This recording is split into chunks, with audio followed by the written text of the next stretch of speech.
Bonjour à vous tous frères et sœurs. Aujourd'hui, nous nous entretenons avec Fratelli Tutti. Et au numéro 103 de cette encyclique, je lis liberté, égalité, fraternité.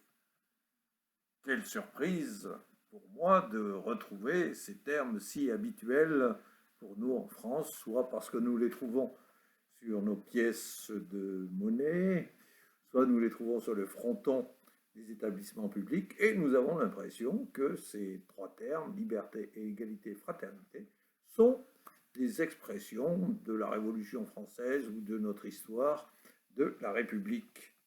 Or, si nous ouvrons les Écritures, si nous retraçons l'histoire de l'Église, nous découvrons que bien avant la Révolution française, ces termes sont constitutifs de notre humanité et de notre relation à Dieu et de notre compréhension même de Dieu. La liberté, oui, la liberté, parce que Dieu nous a créés libres. Il nous a créés libres et tout au long de l'histoire, il nous rappelle qu'il veut nous libérer. Je pense à Moïse, quand le Seigneur lui demande d'aller libérer son peuple. Je pense aussi à notre attitude face à la loi. Souvent, Jésus nous rappelle qu'il veut nous rendre libres face à la loi, qu'il veut nous libérer face au péché.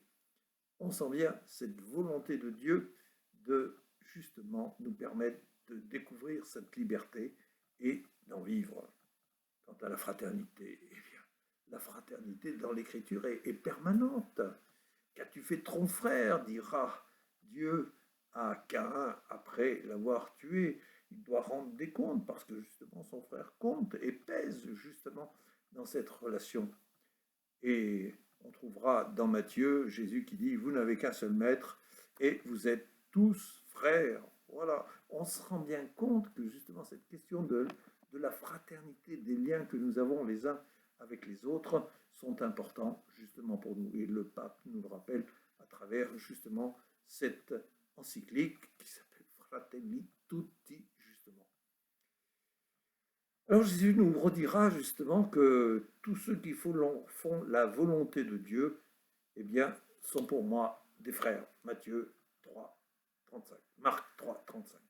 On sent bien justement cette volonté de Jésus de nous faire comprendre l'importance et la place qu'a le frère dans toute notre vie. Et ensuite, que ce soit aussi bien les actes des apôtres que saint Paul, souvent, même la première lettre de Pierre nous rappelle que nous sommes frères. Et c'est souvent comme ça d'ailleurs que saint Paul s'adresse justement aux uns et aux autres en disant « frères ».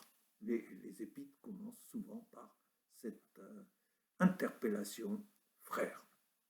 L'égalité, me direz-vous, l'égalité.